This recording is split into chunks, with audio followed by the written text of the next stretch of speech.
Hello everyone and welcome back to my channel. I apologize for the audio quality.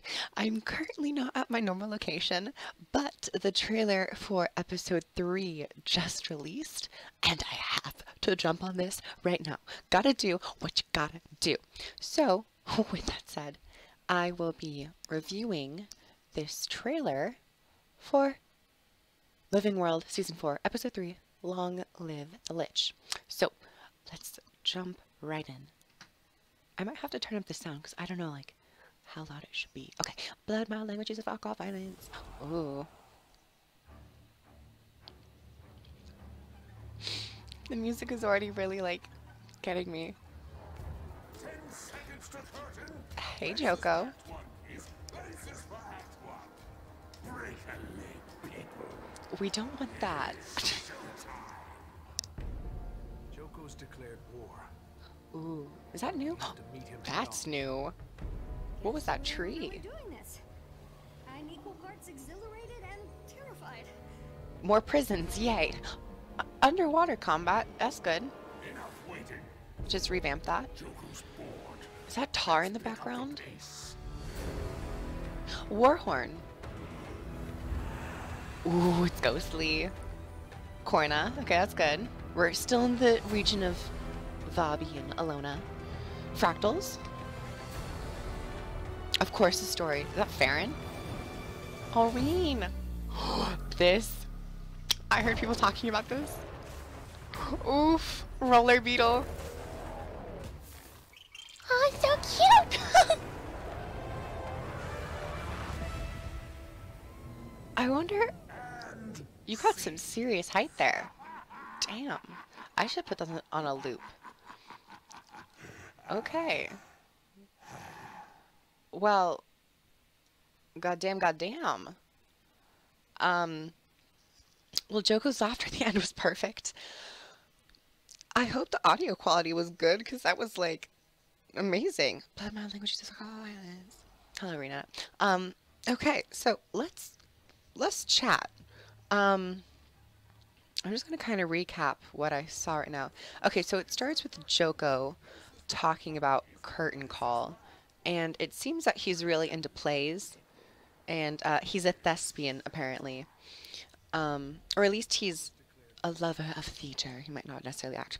But this is where I think we might see new... this is definitely Corna. And there was that shard in the background, which I think I saw from the beetle. So I think that I'm kind of jumping ahead, but the new mount, the beetle, it seems to have the ability to break through walls and also get, like, jump really high and get height. And it might be because of a crystal. I'm not too sure. One question is if it is because of, like, an object. See, like, breaking through right there. Will they be putting these objects in other Path of Fire maps, like crystals or like jump pads or something like that? Like, see here, it's coming off. And then if you look behind, there was that crystal. And there was a crystal like that on the bridge that I just saw, actually. I did not see that first time around. It's called Long Live the Lich.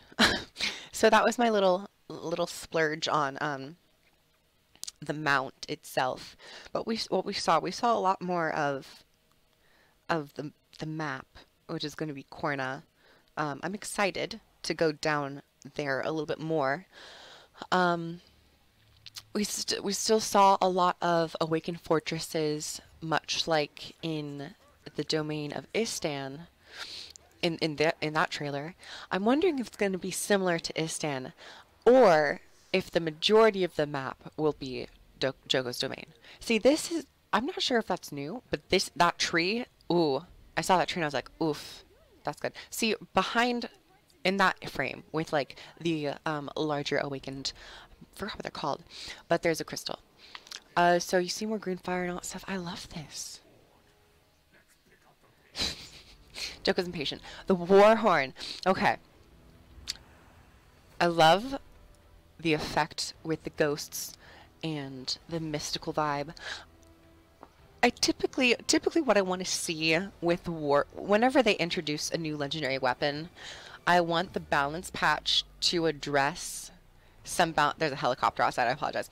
I want them to address some issues with classes that use that weapon. So if they come out with a legendary warhorn, make some changes to the legend, like a warhorn on necromancer, perhaps warrior, to incentivize people to use it. There's a loud ass helicopter, and I don't have my editing software, so that's going to be in. I apologize so much if you hear that. But that's one thing I would like, is whatever legendary weapon they introduce, they have some balance that touches on some warhorn skills, because like it would incentivize people to use it. At least that's what, like, especially with the dagger that came out with episode 2, the Claw of the Con Urn. I don't know if they did a lot of dagger balance. I was kind of sad if they didn't. Oh my god, I'll be watching this throughout the day. Got some more hyenas. Okay, cool. I just want to do one more pass through if I don't see anything. More skulls. I love those skulls, using past assets. I'm always interested to see what assets they update in these new episodes.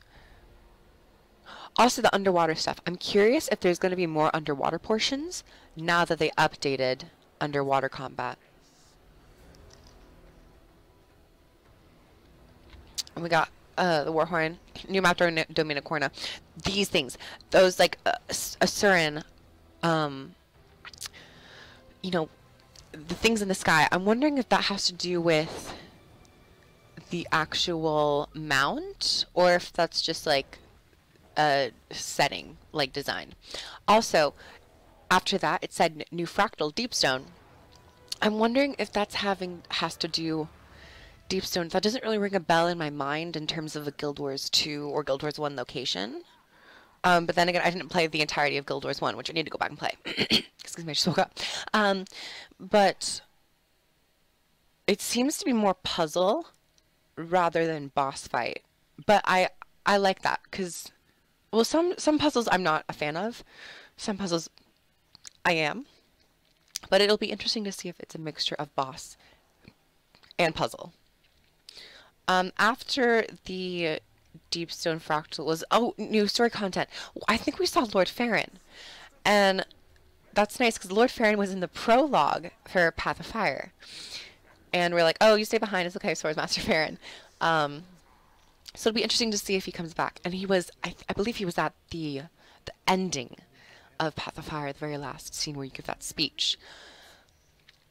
And it'll be interesting to see what happens to him. It seemed like there was like fairy dust flying at him, and then after that was Aurene shooting out some like fire. It'll be interesting to see if Aurene has a more part in this story, because it seems that every episode she's been having more screen time, which is good. She's like warming up to us. There was that symbol on the wall too, which I don't know. See, this seems to be a lot of puzzle stuff. See, that's Farron. The vines, like, what's with the vines? Is Mordramoth coming back? Is, like, Traherne gonna be like, oh, pop out of the grave? Or is Kate gonna come back? Who knows? This roller beetle, I can't get over it. My question, just going back to the roller beetle, because I can talk about this for hours. I want to go on a podcast and talk about this. But, will they have different skins for the roller beetle right out the gate? I wouldn't be surprised if they did. How much is it going to cost? Because in Path of Fire, it seemed that each mount progressively got more expensive. So it was the Raptor, which you got basically for free, and then you got the Springer, which cost money, and then the Skimmer, which cost more, and the Jackal, which was very expensive, and then the hidden one, the Griffin, which was 250 gold. I highly doubt they're going to make this roller beetle 300 gold. But I could still see it being kind of pricey, like 100 gold around there. Or perhaps it could even be free through the mastery system. And that's another question. How are they going to implement this roller beetle? Are they going to give it a completely separate category? Or will it still be under the Crystal Champion category for masteries? That's something I actually never thought about. If it's in its own separate category, it would feel like previous Path of Fire mounts where you level them up, and I would love that. But I wouldn't be surprised if they just put it in the Crystal Champion category and had it like a one-time thing, like, oh, you can now use the Roller Beetle and it comes maxed out with everything. I wouldn't really like that, actually, if they do that. Because also it doesn't really fit the Crystal Champion theme. So I would like it if they had a Roller Beetle and its own specific mastery track. Also, I wonder if they'll ever go back to the older mounts and add some new features, but that's always speculation, like, you know, stuff people want. I think that's all I have to say. I think that'll be it. Thank you everyone so much for watching. I'm sorry my setup is so shoddily done, but you know, going back to my years when I first started YouTube, this is what I had to work with, so I'm very familiar with this. And I hope you guys like this very low effort video. I hope to see you guys tomorrow in another video. Subscribe for more content on Globers 2. Liked it if you liked it. Comment down below about what you think about this trailer, because it is bazonker. And I love it so much. Joko, we're coming for you. Get your... Oh, the insect plague, or the scarab plague, what's up with that? That's a whole nother thing that we can talk about, that we'll probably talk about when this comes out. Either way, I'm going to end this video here. Thank you everyone so much for watching, and I'll see you guys in the next video. Bye everyone. Mwah.